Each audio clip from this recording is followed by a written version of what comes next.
Welcome to the Message Podcast from Life in Christ Fellowship in Newport, Vermont. Today's message is brought to you by Reverend Eric Crowe. We hope that this message is encouraging to you and increases your faith in Christ. Enjoy. So today's message, I didn't really have a title for it until just barely. It's called The Faith to Climb.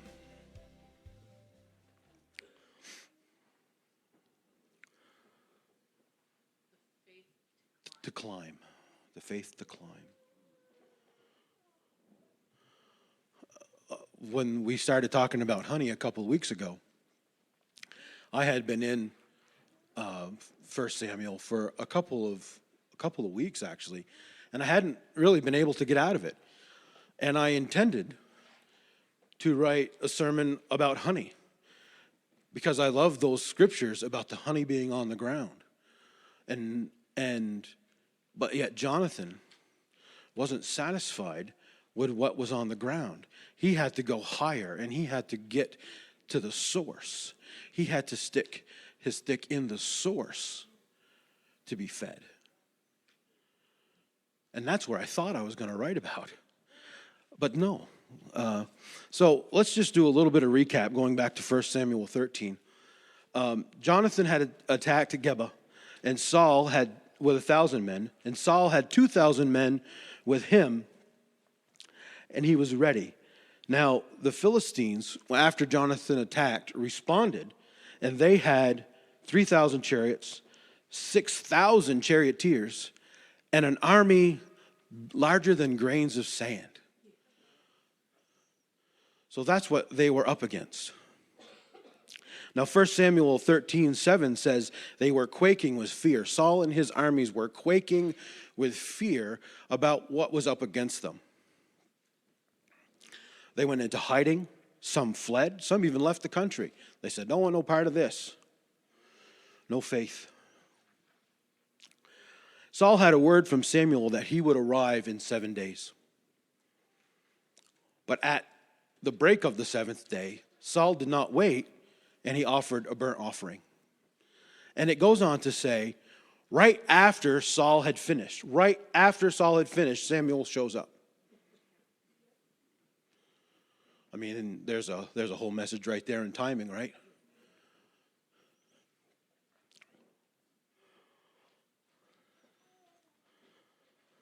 And Samuel says, "You made the mistake. You should have waited." And then he goes on to make the prophecy about David. So we're going to start the story right in 1 Samuel 14, verse 1. And I'm going to read mine from the Message. I'm going to read 1 through 13, I believe. Later that day, Jonathon, Saul's son, said to his armor bearer, "Come on, let's go over to the Philistine garrison patrol on the other side of the pass." He did not tell his father. Meanwhile, Saul was taking it easy under the pomegranate tree at the threshing floor on the edge of town of Geba. There was about 600 men with him. I'm going to jump right into the important part. So, no, it's all important, but I'm going to save my voice. That's the real important part. And let's jump to verse 4. It said, "The pass that Jonathon was planning to cross over the Philistine garrison was flanked on either side by sharp rock outcroppings, cliff named Bozez and Senna. The cliff on the north faced Michmash, and this cliff on the south faced Geba.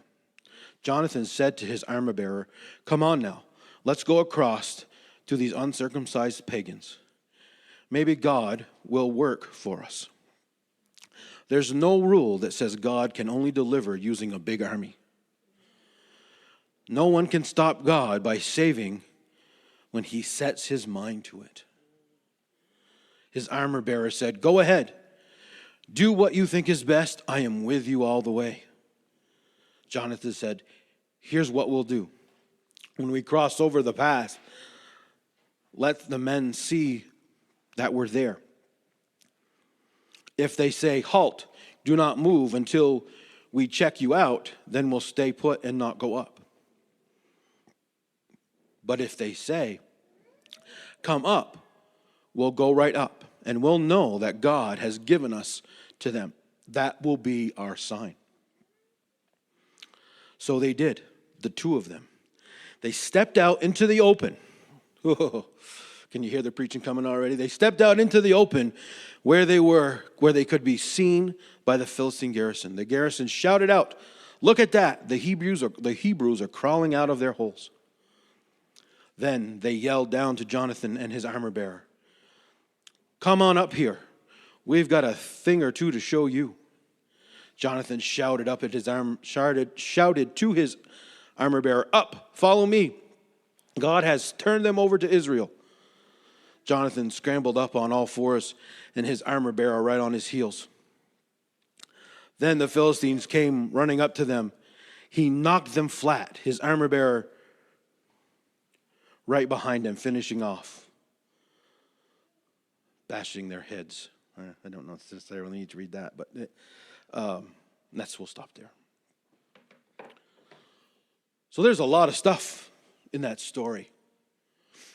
So let's just start off with later that day. Remember, this was after they had the battle. This was after they were scared. This was after the people had fled. Jonathon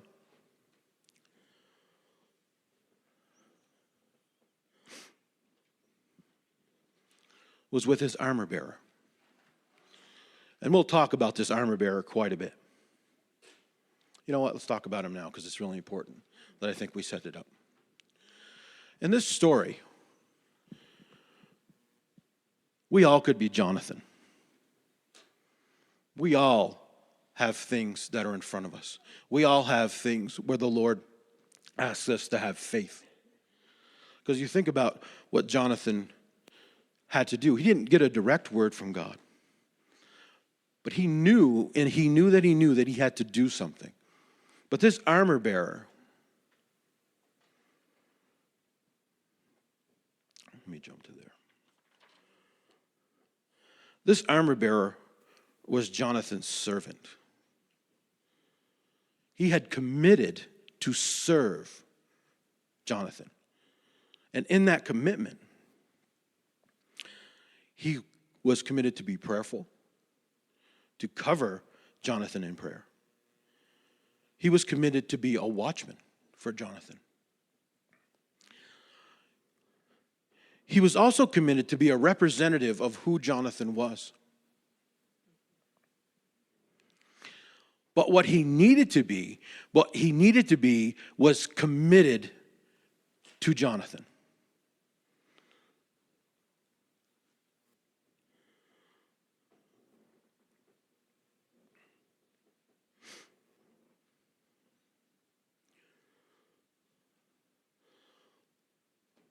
As I was more and more studying this, God really was revealing to me the importance of an armor bearer. And not only the importance of an armor bearer, but this guy goes unnamed. He goes unnamed through this whole process. So this guy is in the shadows.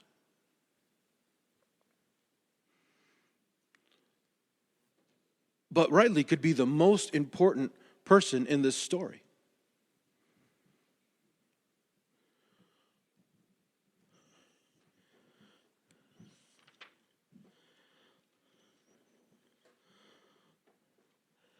See, because sometimes after we've gone through a trial, and that's what they had gone through. They had made an attack, and the enemy responded. And sometimes God allows us the time to lick our wounds, to heal. But this wasn't the case with Jonathon. This wasn't the case this time. This time God said, later that day, no time to prepare, no time to really pray. It was, here it is, here's the next thing, and you have to trust me with step one before you can get step two. There was no time. There was no time to mope and cry and do some of those things which we need to do. And I believe Jonathon will get his moment in time to do that. But at this moment, God said, mm-mm. He put it on Jonathon's heart that this was a time for movement. And immediate action was needed. Because he said, later that day. So you have to believe that there was only hours in between the attack, the groupings of the army, and then Jonathon getting his word to say to his armor bearer, he says, come on, let's go over to the Philistine garrison and patrol the other side of the pass. So it may have been a military idea to start, to get some reconnaissance about what was going on. Maybe this is a weak point. But I believe because he made that first statement, let's go, let's do this. Once he made that first commitment, he committed to the first step. God used all the rest to show him. He said, but he did not tell his father.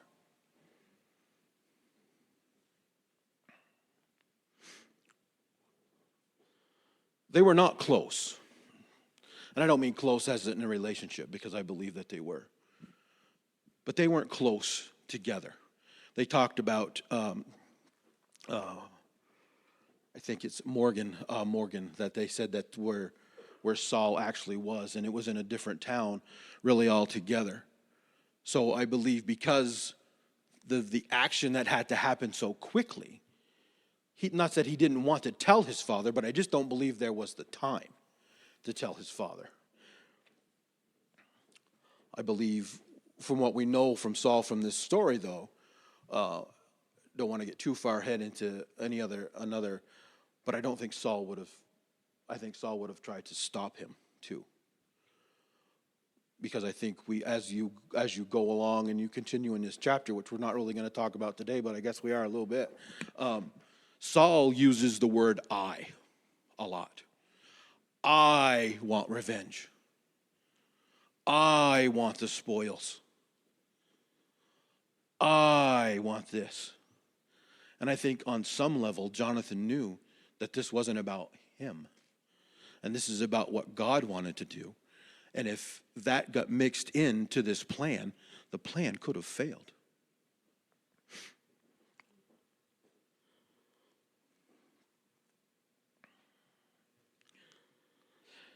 And the other part of it is that it goes on to say that Saul was taking it easy under the tree, under the pomegranate tree. He was taking it easy, which means to me, he was licking his wounds. He was in that place after sometimes we come out of a trial, right? We come out of a trial and we're not always happy about it. We're a little beat down. And we're dragging our feet and I don't understand what's happening. And that's what Saul was doing. And I also believe in part of this, Jonathon believed that his father didn't have the faith that he had to do out this next thing. He wasn't ready for the immediate action. He knew, because of his relationship with his father, that his father wasn't ready for immediate action.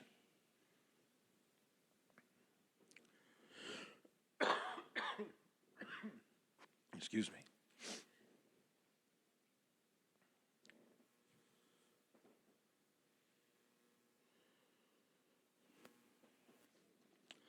The path that Jonathon was planning to cross to the Philistine garrison was flanked on either side by sharp rock outcroppings. The cliffs were named Bozez and Senna, and the cliff on the north faced Michmash, and on the south faced Gibeath.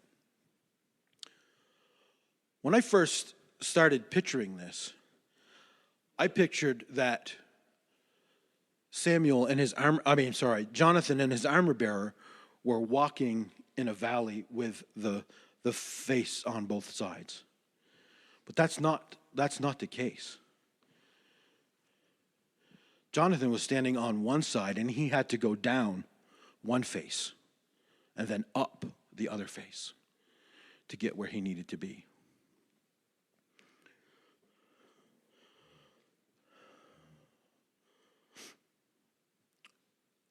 And what God was doing, essentially, was taking him lower so he could go higher. Sometimes, when we're in the midst of our stuff and we're called to the immediate action, that doesn't mean that it's sunshine and roses with that immediate action. Sometimes things are going to get a little bit worse. Sometimes. And I think we have to be aware of the sometimes. And sometimes it's not. Our God can do wonderful things with little things.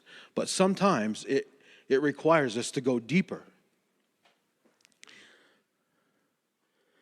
Then Jonathon says, come on now, let's go across to these circumcised pagans. Maybe God will work for us. There's no rule that says God can only deliver by using a big army. No one can stop God from saving when he has set his mind to it. When Jonathon said, come on now, he wasn't focused on the journey. He was still focused on the goal. Because he knew what was in front of him was the ascension down the mountain face and then back up. Then back up to get to the goal. And it wasn't really even to the goal, it was to get to the battle. So there was still 2 more parts before he even really started to fight.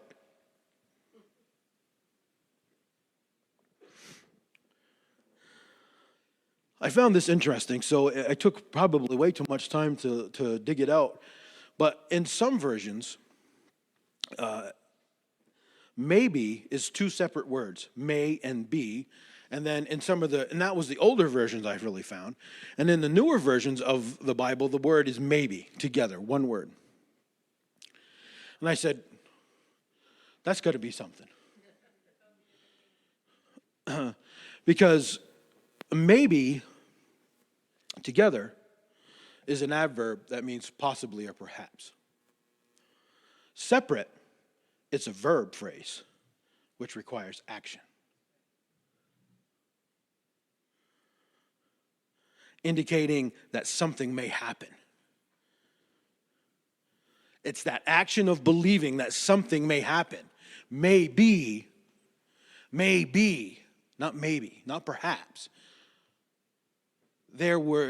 Jonathon knew that something was going to happen. He didn't know what. He didn't know what was going to happen, but he had the faith to continue just knowing that he knew. You know, how many times have we had this conversation when we say, I know that we know that we know? That inkling that God puts in you to know and to go forward and to do it. It wasn't maybe something was going to happen. It was maybe the action. There was an action part to what Jonathon knew.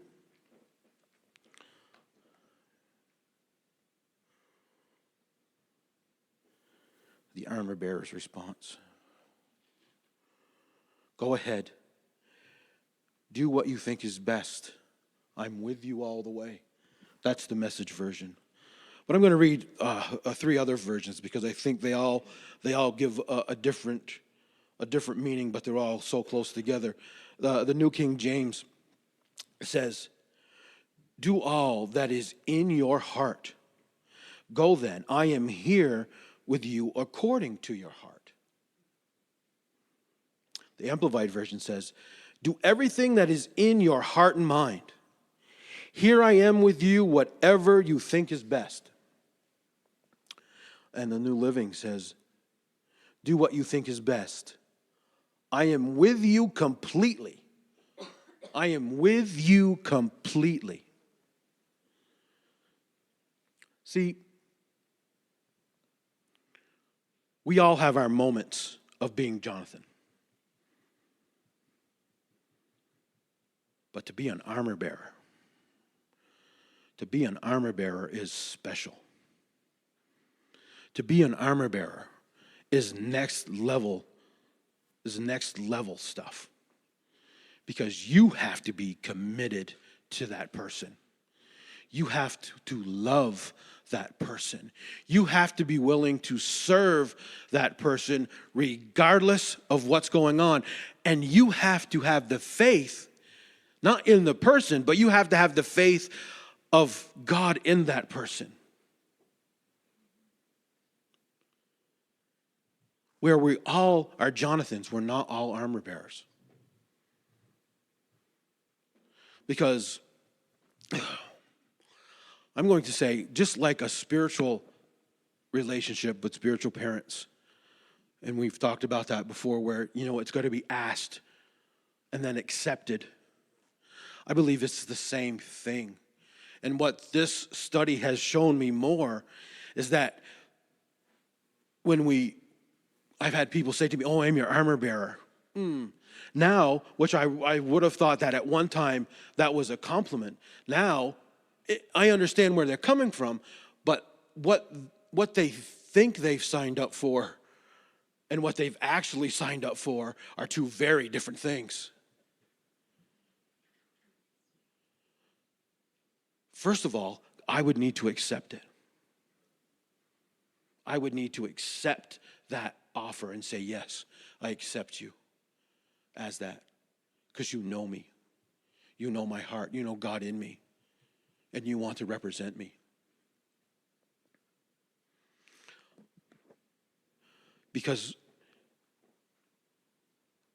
this armor bearer, whatever his name was, whatever Jonathon did, he was going to do. Because he had that faith. I would even make this comment that he had more faith than Jonathon. And this faith that Jonathon was showing was more than what his father had.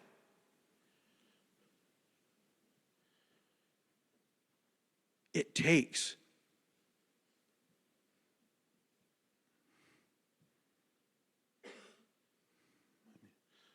I believe sometimes, let me classify that, let me do that a little better. I believe sometimes it takes more faith to follow than it does to lead.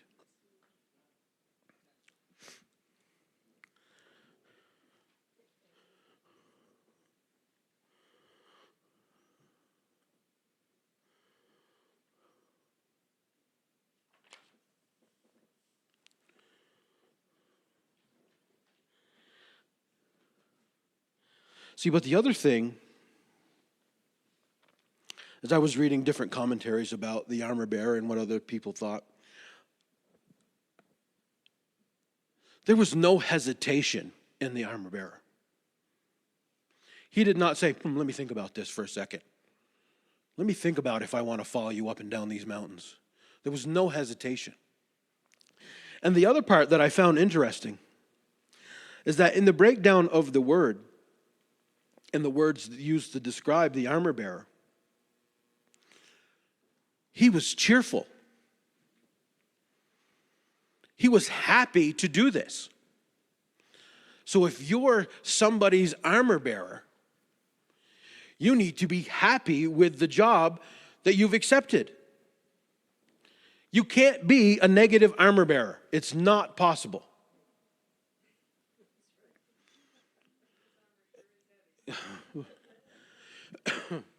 And if you consider yourself somebody's armor bearer and you're negative, I'm going to say you're probably not an armor bearer.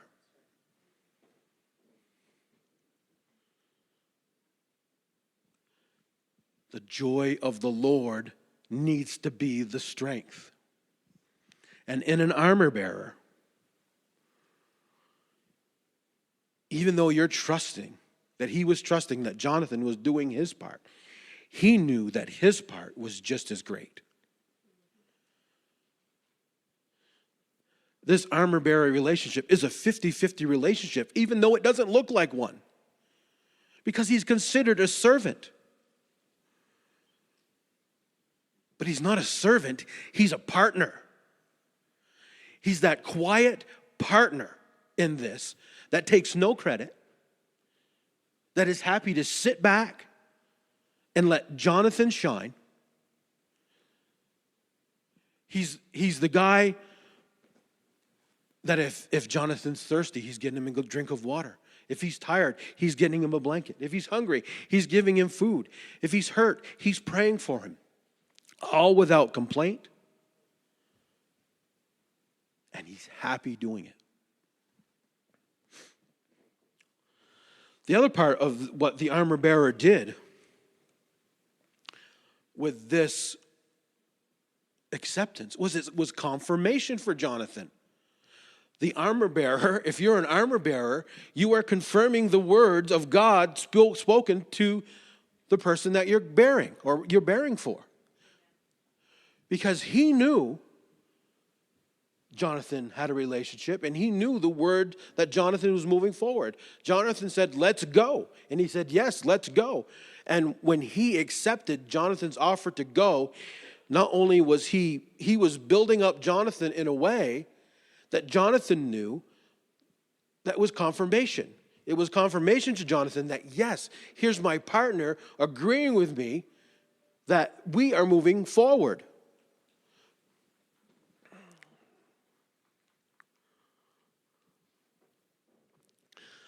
This will be a sign for us.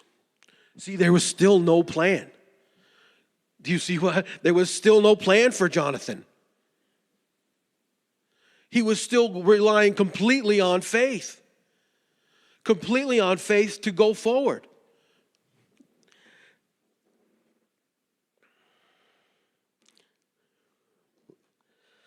Here's what we'll do, he said. We'll cross over the paths. Let them see we're there. If they say halt, don't move until we check you out, then we'll stay put.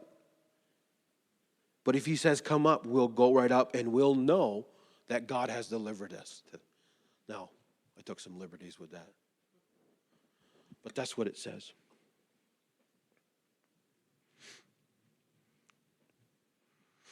See, the same faith that moved him to make the journey was now a stronger faith that was moving him down and up the mountain. Because the more he was involved, the more he got into this process, the more his faith was growing. Because remember, he's had some confirmations along the way that what he was doing was right. And here it was.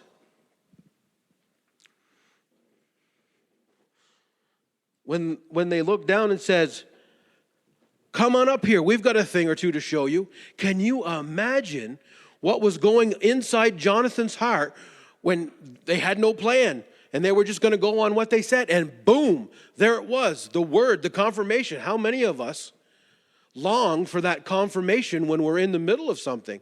And here's Jonathon in the middle of it, receiving his, without a doubt, confirmation. Without a doubt, confirmation.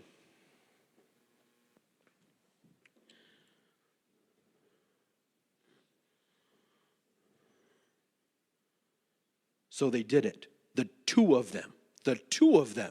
That is so important in this. So they did it. The two of them stepped out into the open. Your armor bearer is not going to leave you behind. Not when stuff starts to get real.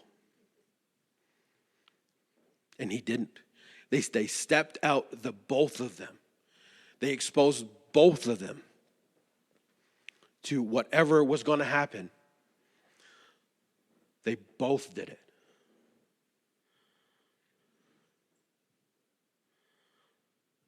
See, and that's how we know.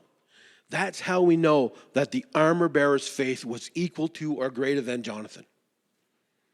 Because he stepped out with him. It didn't say that he took a couple minutes and he came out after. It says the two of them, they did it. They stepped out. So I'm guessing that they just did right together. Boom, stepped right out. And here they were in the wide open in front of 20 men, right? It goes on to talk about 20 men. But imagine what they knew. They knew that God was with them. They knew that they were going to succeed. Imagine power they had in them, knowing that God was with them. Because they'd had confirmation after confirmation and after confirmation. And now there's the starts of a plan. Because God had revealed to him that he was there and he had said those words, "Come on up," they knew that they were needed to go up there.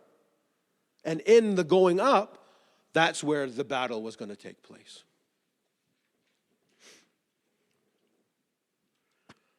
But isn't it just like the enemy to try to to derail right at the last second? Because here we were in the middle of confirmation, right? They had all the confirmation. Come up the hill. And what happens? It says, look at that. The Hebrews are crawling out of their holes. The enemy was in the fight to the end as well. Because he was trying to use fear, intimidation, shame, hate, criticism. All of these things was right there, right at the last minute. Just even in the middle of their victory, right? They were standing at the precipice of their victory, and yet there was the enemy. Be scared. Be scared is what he was trying to say to them.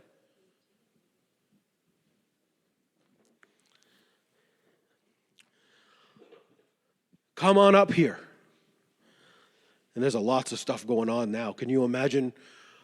They're in the valley right now. They've gone down the first phase. They're in the valley. They've looked up. They've said, and the Philistines said, "Come on up here." So they've got their word. They've got their confirmation. But now what they have to do is the tough climb up the side of Bozez mountain face. And some of the scholars who've dug into that, they believed that mountain face, because I think it still is today, I believe that it's that's the slipperiest rock face there is.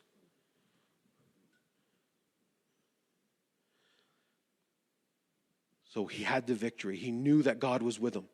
But yeah, the enemy was trying to fill him with fear, and he's climbing slippery rocks. But he had God with him. I don't believe he heard anything else. I believe he was so focused that he had heard his confirmation from the Lord, there was nothing stopping him going up that, because it goes on to say, Jonathon shouted to his armor bearer, "Up, follow me. God has turned them over to Israel." And then it says, Jonathon scrambled up on all fours, and his armor bearer was right on his heels. So that means it took everything in him. When you scramble up the side of the rock and you're on all fours, it means that this is the rock face, right? It wasn't like this. It was like you were climbing up. And right, sometimes we climb up, don't we? We have to climb right straight up to get where we got to go. And it's not an easy little slope. And maybe even sometimes it's backwards. And we have to take everything in us, everything in our body, everything that we possibly can muster, and scramble on all fours to get where we need to be. And that's what Jonathon was doing, because he knew that the Lord was with him. And he didn't even have the New Testament promises that we have. Think about all the scripture from the New Testament that Jonathon is fulfilling just by doing this stuff.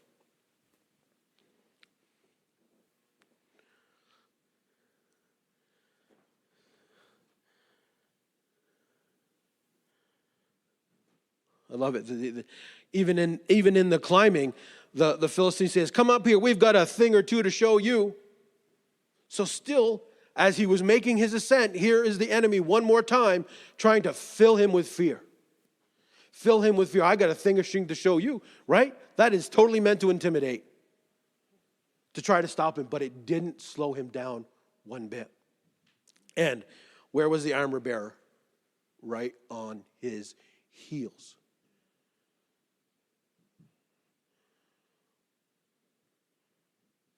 Sometimes an armor bearer needs to eat a little dirt.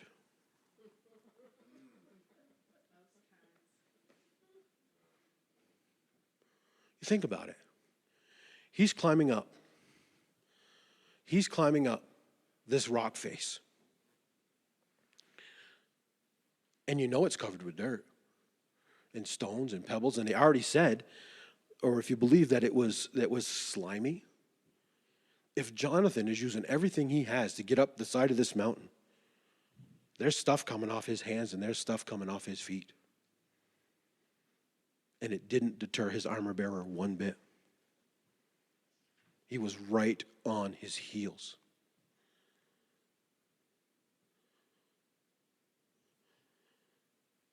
Jonathon carried the weight of the word.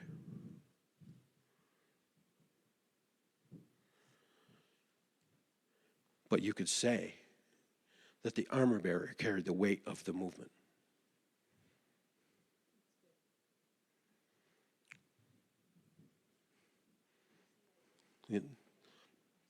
Jonathon carried the weight of the word, which means he had the spoken word from God that they needed to do this. He knew that he needed to do something.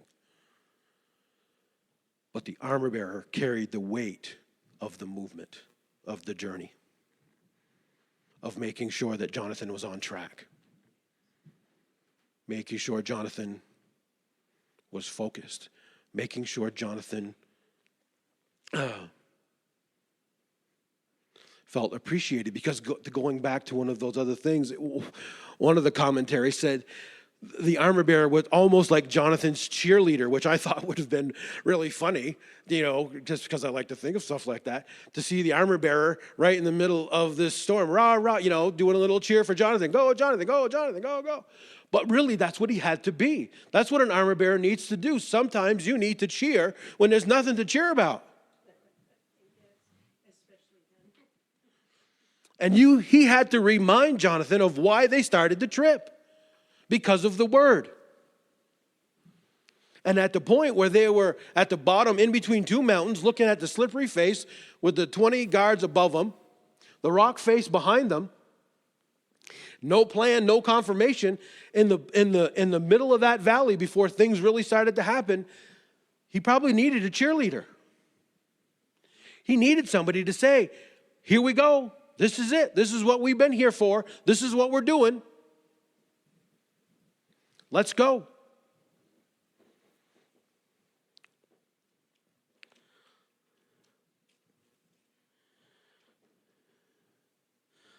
I wrote this last night. It says sometimes it will take absolutely everything we have to complete a task.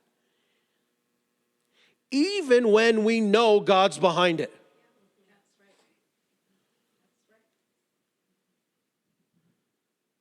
Because we have to get away from the myth that God makes stuff easy. We ruin ourselves by thinking God makes stuff easy. He can. He does.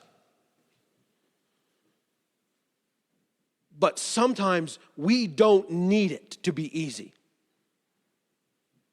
We need it to be tough. How many of us are in this room because we want to be the same tomorrow that we were today? None of us. None of us are here because we're interested on being stale water. None of us are here because we're interested on just free floating in the same place forever. And if we were interested in free floating forever, boy, say that 100 times fast, we wouldn't be here. We come to church to grow because we can feel the call in our heart to grow, to expand, to become more like Jesus every single day. And be able to grow and to do that, we have to get rid of the stuff that's holding us back. And if we are going to hold it with our hands, gripping and clawing right to it with everything we have, God's going to start making some stuff tough. So I have to believe that there was some part of Jonathon that he wasn't ready to give up. And God put this in front of him to prove a point.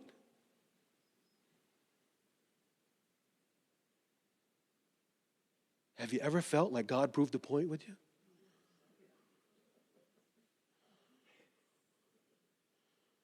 But did we learn from it?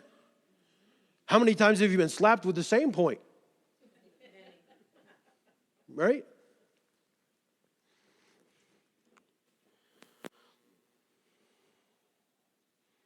It says once Jonathon knew his word was confirmed, he didn't stop. He let God finish the work in him. And he knew that God wanted him to fight. And he allowed God to use him to fight. He allowed God to use him to fight. Because in there it says, follow me. And it talks about how Jonathon shouted, up, follow me. And as he scrambled up to the top, he said, when the Philistines came running at him, he knocked them flat. That's one punch knockout is what they're talking about. Some of the scholars believe that at this point, Jonathon and the armor bearer had supernatural strength with them because God was with them. It doesn't say that, believe what you will.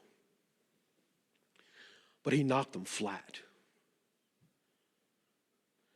And it says, the armor bearer was right behind him, finishing them off. Meaning that the armor bearer, once he's seen Jonathon get his victory, he sealed the victory. He sealed that victory. Now, it's very descriptive on what they say. But I think, in today's terms, that armor bearer would have fallen to his knees and surrounded the whole incident in prayer. Think about what we do when we have presbytery. When the words are spoken over us, what happens? After the words, then we're prayed on again, that those words be sealed. That's what that armor bearer was doing. He was sealing Jonathan's victory. And let's not forget that this thing that Jonathon went through with his armor bearer, oh, by the way, brought 10,000 people to the Lord when it ended. Because as Saul goes into the battle, as Saul hears what's going on, and he takes his 600 and they fight, the confusion that bursts in the Philistine camp where they're fighting each other, they have no idea what's going on. People are coming out of the woodwork to fight. And the next thing, it goes on to say that behind Saul at one point, there was 10,000 men fighting for Saul. Why? Because Jonathon and his armor bearer took that leap of faith, scaled a mountain without a plan, listened for every confirmation along the way, found it, right? They found it. And once they found it, they completed it. Because people, we find stuff. But I don't always think we're the best at completing it. We have to be better completers. If I can make up words.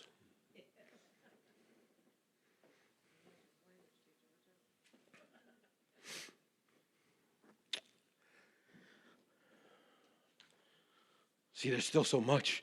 We've only done 14. And there's so much in those scriptures to talk about.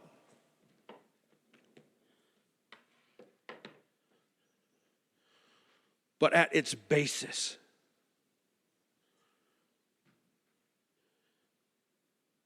is find your faith to climb.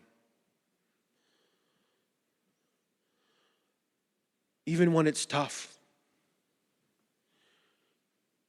Even when the rocks are right in front of your face and you're staring at the dirt and you're staring at the rock. Find your faith to climb. The other thing that this story teaches us is that you don't have to do anything alone. Because maybe you won't be blessed like Jonathon to have a complete armor bearer.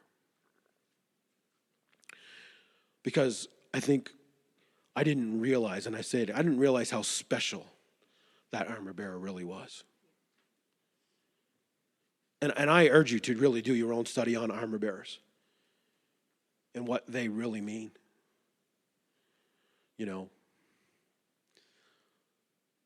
because we may never be all blessed to have one. Because that is such a blessing from God to have an armor bearer that is really ready to commit, that knows who you are, that loves you without a fault.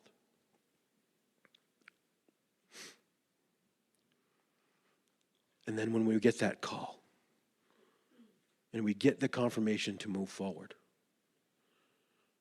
we have to move. We have to move. So Lord, I just pray that in this time where we all feel a little bit like Jonathon, and maybe our mountain's is just a rock we have to step over, and maybe it's a hill, or maybe it's Mount Everest. Lord, you know what's in front of us. So I pray that you would give us all that faith to climb, that faith to follow and search for your word and search for your direction. And also, Lord, give us someone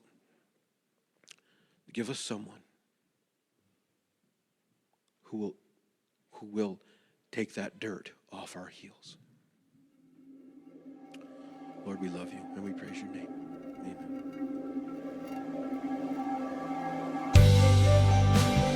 Thank you for listening to our podcast here at Life in Christ Fellowship in Newport, Vermont.